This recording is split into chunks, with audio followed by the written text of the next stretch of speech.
Welcome dear students to EPG Pathshala. Today we will discuss on the course of Fields of Practice for the module Sustainable Livelihood Framework.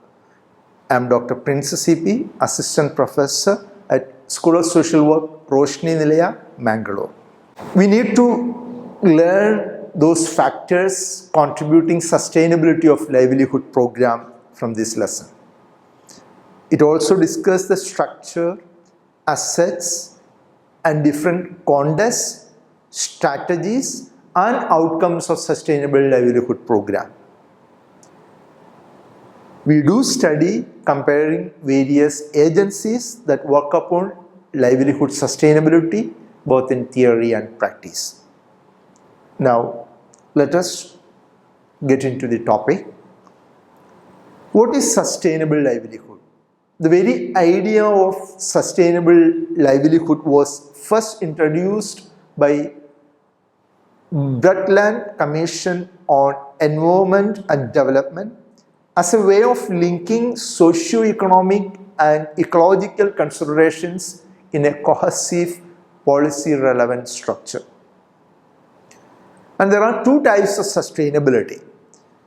One is environmental, which affects on other livelihood assets, how the different conditions are favorable for a long-standing livelihood.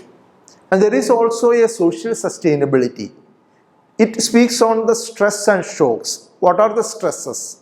Stresses are some of the ongoing challenges, maybe a financial difficulty, maybe difficulty to access to the resources. Then there are also the shocks which are sudden, like fire, the flood, all those uncertainties that can block your way. Now we discuss upon the sustainable livelihood framework.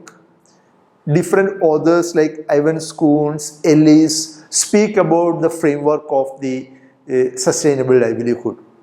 They start with the basic assets, where there is a livelihood platform. You know, you need to have some assets in order to start a livelihood. And those assets include human capital, which is the skill, ability of the individual. There is a physical capital, you need infrastructure. If it is for agriculture, there is a land, you need water, you need power. Then there is a natural capital.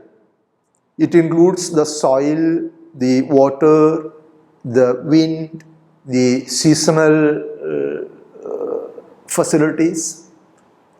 Then there is the financial capital. Both you need to have an investment which is fixed, and there is a type of recurring expenditure which you need to meet,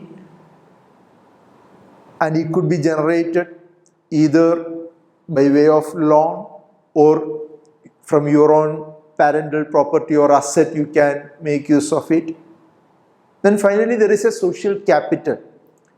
Even if you enter into a livelihood alone, you can't do it alone. You need the help of other individuals, maybe the cooperation from your family members, the people you engage in their work, those people who help you in marketing your products. Suppose it is a service, those people who receive your service, all these are in one way or other are part of your social capital. Thus, human capital, physical capital, natural capital, financial capital, and social capital are the assets you use in a livelihood platform. In the framework, they discuss on the access to different resources. When they discuss the access to resources, they speak about some of the social restrictions. You know, gender itself causes a disparity. In our society, which is highly patriarchal, the men have no difficulty to engage in any livelihood. We know Of recent, women who started driving public conveyances, it was a matter of discussion in the society. So even today, the women are not permitted to engage in some of the livelihood.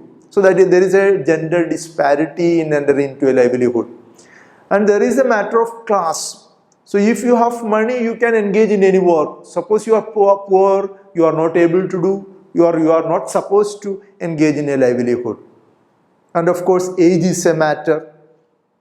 Although we have child labor, children are not supposed to engage in a work. And in any nation, we find ethnicity is a matter. Suppose you belong to this caste, you are not supposed to do such and such work. So there is a matter of ethnicity, your color, your caste, your class, that prevents you to engage in some of the livelihood activities. Then there is some institutions which again restrict you in access to some of the livelihood measures. They are the rules and customs, the age-old customs and traditions, and some of the land tenures, the land rules which are existing, which prevents you to make use of the land, and some of the market practices where you have no say upon the price of your product.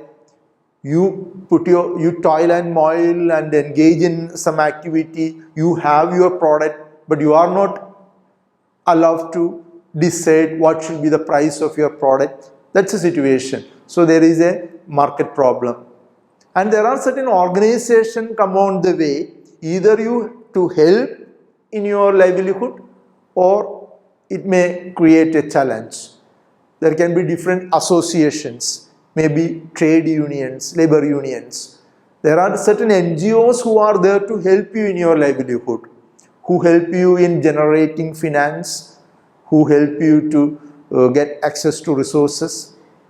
And of course, the government policies and programs are either helping you or preventing you in engaging in a livelihood. The local administration, maybe the panchayat governing body, their policies, you need to get a license from the panchayat. They are the local administration that come on your way. And there are the state agencies, the government rules of making use of the different resources, especially the common property resources, how far you can make use of it, how far you have access to forest resources. All these are decided by the government. Now we come to the context of the livelihood, where there is a change in context. They give two major reasons. One is the trend and another is a shock. In the trend, they say the population, either the ups and downs in the population can influence your livelihood. Then the migration of people, the village people move into the city, and that can affect. So in the village you don't have sufficient hands for your agriculture, or in the village you don't have sufficient opportunity for a livelihood. Then there is a technological change. You cannot use your traditional age-old system as the technology changes. Those who make use of the newer technology get better income, therefore you are forced to change your technology. Then the relative changes in the prices, and also you find the macro policies, not only the national policies, the international policies, with the globalizations, the liberalization, globalization and privatization, the changes that taking place across the globe, the entry of the multinational companies into the nations, into our villages, all those affect. They are some of the new trends. Some of the national economic trends as well as the world economic trends both can influence your livelihood. For that matter, in particular village, once the people came together and they declared that the resources from this particular village, we are the owners, we have the patent. It's not this country or that country who can take patent upon our resources. So they have registered the resources from that village. We need to have such measures in the changing trends. There are also shocks where you are pitching in your idea in a particular context. Those shocks can be like droughts, floods, the pests, diseases, or even civil war as happens in some of the Western Asian countries. All these can affect your livelihood. And of course, next they form a type of livelihood strategies which we will explain further. And we engage in some of the activities which are composed of either a natural resource based activity, the collection, cultivation of different food materials, cultivation of non-food or other commercial crops. Then there are non-natural resource based activities. Either it may be a trade or some services like education or health. It is a manufacture of a particular product. It is of a remittance or other transfers in a financial sector. All these are non-natural resource based activities. Then what is the outcome of this livelihood? Livelihood, there are security outcomes and also environmental sustainability outcome. In livelihood security outcome, you need to find the outcome may be the income level. As it get into a success story, you have a higher level of income. Then there is income sustainability. Within the resources, there are different degrees of risk. Initially, you will have to face those risks, and in the long run, you will be able to meet those challenges. And there is environmental sustainability outcome. The soil and land quality, it can influence your livelihood. The water availability, the features of the rangeland, the forest, the biodiversity, how it influences your livelihood. All these are different environmental outcomes. So looking into all these, you need to have a framework in order to make the livelihood a sustainable one. Now we enter into the social structure and livelihood. The social structure has a major say upon your livelihood. The important matter which we need to discuss is the social exclusion. Because social exclusion is a major hazard for the poor people to engage in their livelihood. If we were to explain social exclusion, it is a process in which individual or people are systematically blocked from, or rather denied full access to, various rights, opportunities and resources that are normally available to a number of people. It may be a different group, or which are fundamental to social integration within that particular group. Because you are poor, you are not able to enter into this particular livelihood. Because you belong to this particular caste, you are not allowed to do this particular livelihood. They are the social exclusions. And what is the remedy? Through government policies, you can avoid the social exclusion, like the abolition of untouchability in India, which has helped the low caste people to engage in the livelihood, which otherwise it was prevented. And there are NGOs who engage in promoting the poor people to overcome the barriers of social exclusion. And we know we have major people's movement. Of recent, the Pembillai Urimai in Munnar in Kerala, who came together for the hike of their wages. And they had a lot of success stories on their life to have a better livelihood atmosphere. Now we discuss on the assets in livelihood platform. We have the assets which are tangible, like food stores, cash saving, trees, land, livestock, tools and other resources which are more of physical. Whereas there are intangible assets.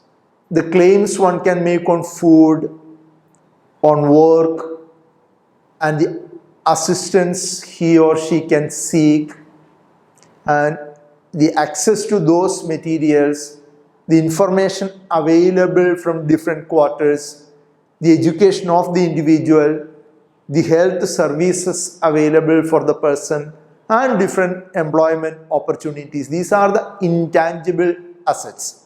And we need to have both the tangible and intangible assets for a better livelihood formation. And what is the livelihood approach?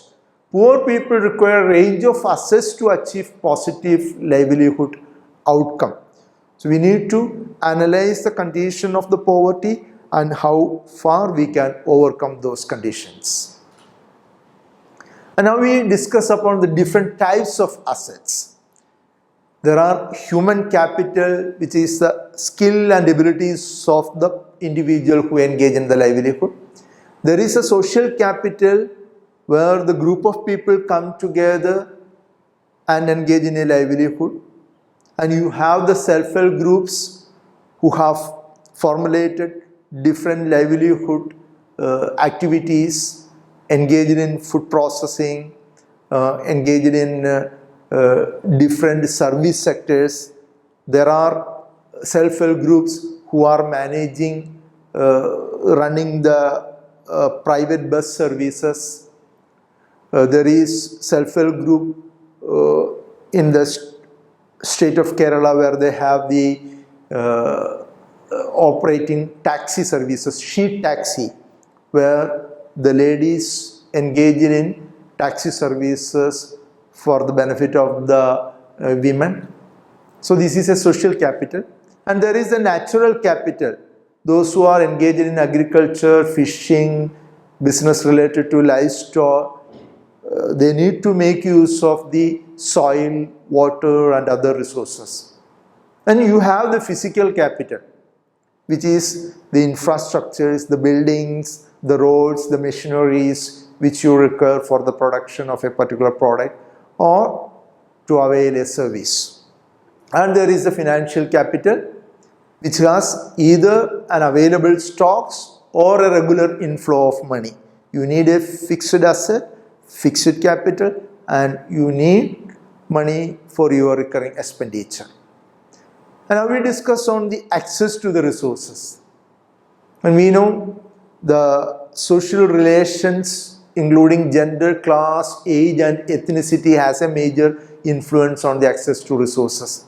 And some of the institutions determining the rules, customs, land tenure and market in practice again influence your access to resources. They can either prevent you or they can help you in access to resources. And there are certain organizations such as associations and NGOs who are promoting livelihood.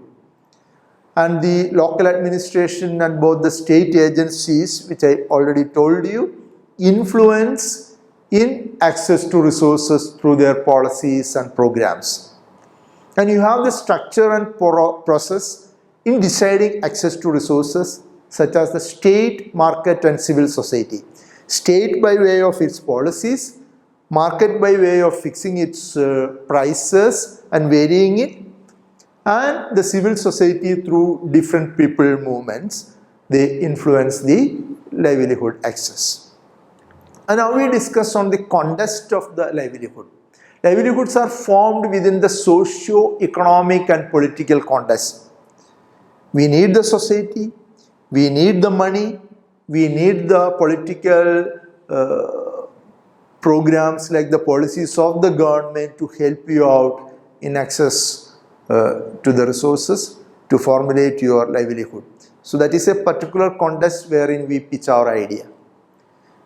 These contexts change as they create new livelihood obstacles and opportunities. Whenever there are some obstacles, you need to know how to manage those obstacles and challenges.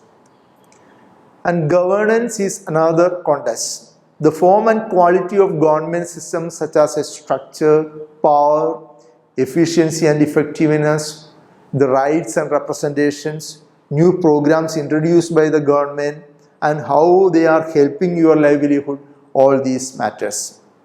And there is also the service delivery, the education, the amount of education. Again, it is a matter of discussion. Of recent, there is an example like one individual in Chikpat in Bangalore. He says he comes from Rajasthan. He is a 10th failed. But he engaged in textile business, and now he is earning, over a period of 10 years, he is earning an income of at an average of 4 lakh per month. And he asked what is the use of higher education. But we cannot deny the higher education where you need the technology and efficiency in engaging some of the livelihood. So both the lack of education, how you can make use of it. If you have education, how you can make use of it. All these matters. And again, your health. You should have proper physical health, psychological health, and also a social health in order to engage in a livelihood.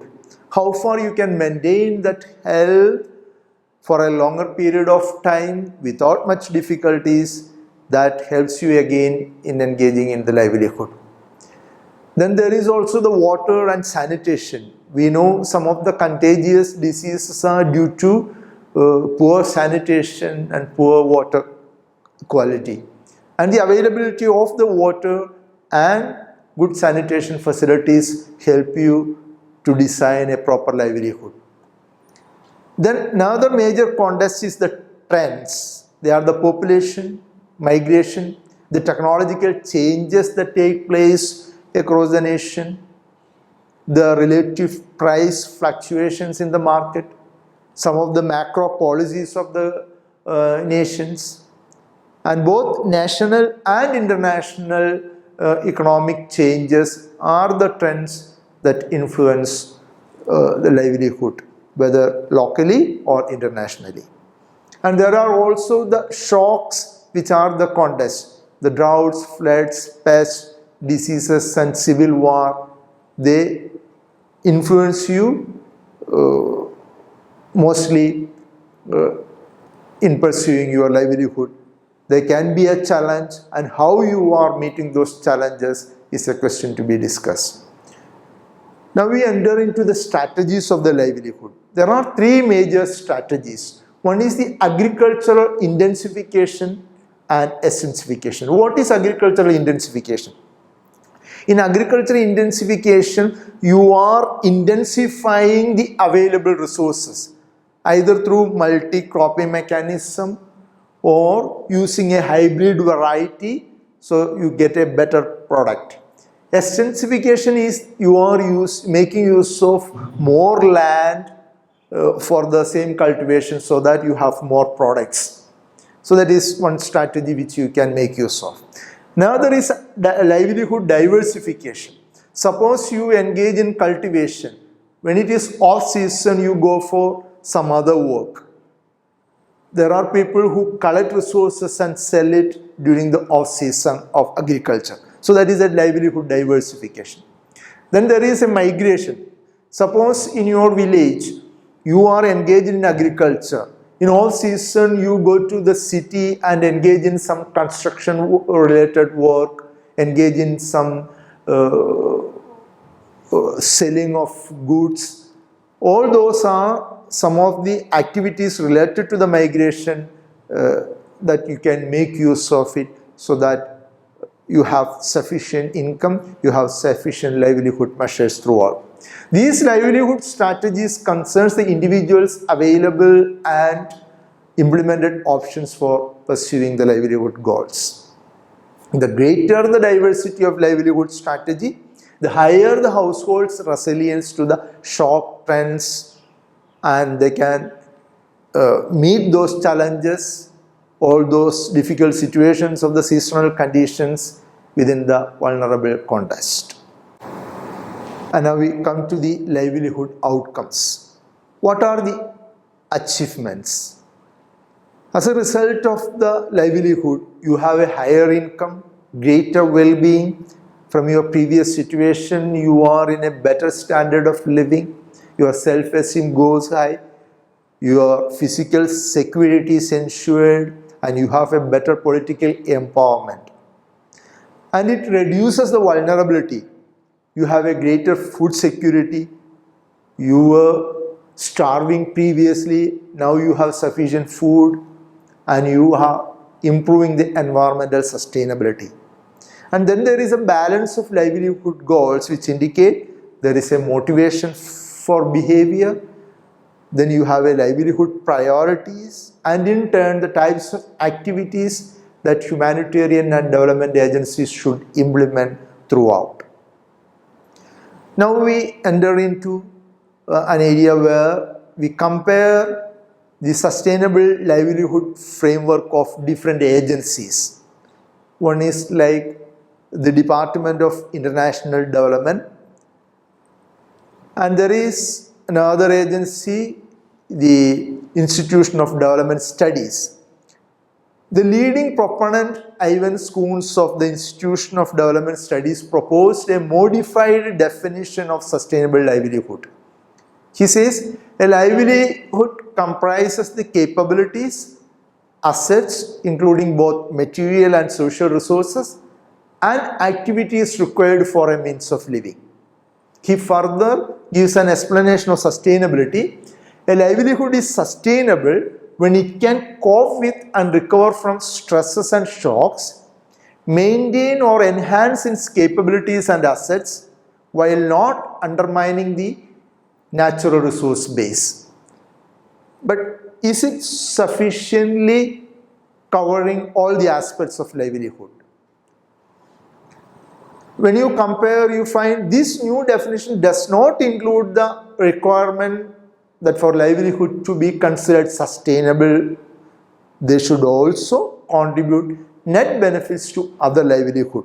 It is not sufficient that a livelihood is well running in itself. How far it contributes to other livelihood should be discussed. Then with some minor changes, this also discuss the definition adopted by the Department of International Development. The Institute of Development Studies team also outlined a tentative framework to analyze sustainable rural livelihood. And it has three elements such as livelihood resources, livelihood strategies, and institutional process and organizational structures. There are also a few criticisms, and the Department of International Development framework is one proposed model. There are also other models like CARE, OFAM, UNDP, and others who use sustainable livelihood models in their programming. Although they are similar in many ways, all models differ slightly in the components of the framework, their emphasis on each part, and the extent to which they implement the framework into their development programs. And now we discuss some of the benefits and criticisms of these agencies upon the sustainable livelihood approach. A sustainable livelihood approach empowers the poor by seeing them not as victims but as decision makers with their own set of priorities. Very often in conferences and discussions, consider the poor as only victims, but they have a decision-making capacity. Muhammad Yunus of the Bangladesh found that capacity, and that's why he could make the Grameen Bank a success. Its transcendence of a sector-by-sector view of development accommodates a variety of economic activities an individual may rely in order to subsist. So even if he is poor, he has a capacity, he has a decision-making capacity, he can make his livelihood a success. To this end, to this purpose, the livelihood approach takes a more holistic view of poverty. You cannot make it a watertight compartment. There should be a holistic view of the poverty, considering multiple resources beyond income level and productivity. And there is a model experimented in Rajasthan where the Jadda model, who says finding the poverty you have a certain resources available in and around which you can make use of it apart from your daily livelihood. That is an added income. Therefore, you cannot measure poverty because you have only this work on these days. There are other sources of income which you can tap very well if you have a will and a means. There are also a few criticisms regarding the views of these agencies, like the lack of guidelines on classifying individuals as the poor. You are branding them, you are labeling them as poor. Then that's not enough. There is no enough emphasis given to the informal structures and processes that affect access within the community, as I said, the Jeddah model. And there are the local organizations, they may not have the capacity to carry out the type of analytical research integral to the sustainable livelihood approach to development. Then how you can make use of the locally available resources and study them in depth and get into a new model. So all these you need to discuss when you study the sustainable livelihood. Now we come to the conclusion of this topic. We started with the definitions of sustainable livelihood and mentioned two types of sustainability, such as the environment and social. We discussed the framework in detail, the assets, the context, the strategies, the different activities, and also the outcome of livelihood. And finally, we discussed the similarities and difference between different frameworks of major governments and NGOs, like the International Development Department, as well as the Institute of Development Studies, who gives new versions. And also we found the criticisms of their views and how we need to give a new definition for the poor so that we value them and engage them in different livelihood activities to make it more accessible by making use of the government help, the NGO help, as well as the people movement. For your better reading, I would suggest the International Development Department's work on sustainable livelihood guidance sheet, and there is Krantz and Lay's work published in 2001, the Sustainable Livelihood Approach to Poverty Reduction and Introduction, Swedish International Development Corporation Agency. There is also the work of Shambhu Prasad and V. Joseph Sadish on livelihood education in India, published from Xavier Institute of Management, Bhubaneswar, and also Surabhi Rajagopal's work published in 2013. And you have certain exercises where you try to find out different sustainable livelihood program in your neighborhood and examine the factors that contribute to its sustainability. And for your field visit, you may visit an agency that works upon livelihood promotion for the past 10 years minimum and discuss with them how they made it more sustainable. Hope you enjoyed the section. Thank you.